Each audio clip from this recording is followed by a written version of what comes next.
Hello, this is a video demonstration on how we're going to create a new agent for the system. So in order for us to do that, we need to log into the agent control panel using this button, the sign in, or there's another option. You can use the agent link here at the bottom. So we're going to use the link at the top, the sign in button here.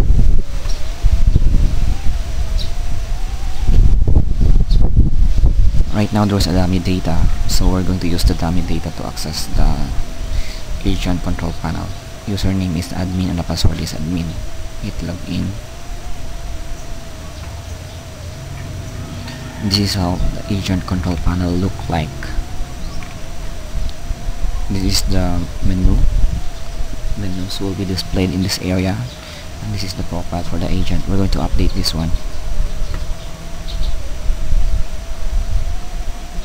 You need to change the avatar.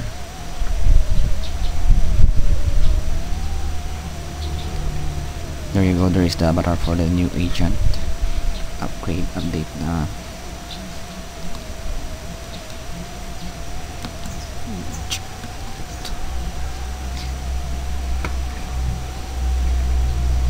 Submit. This is just a temporary data.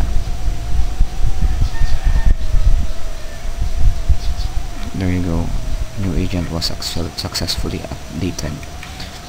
You can check it using this link below. Agents. I will display the avatar for the agent, the person in charge in creating a listing. There's a link also to know the details about the agent. There's the detail, contact number, cell number.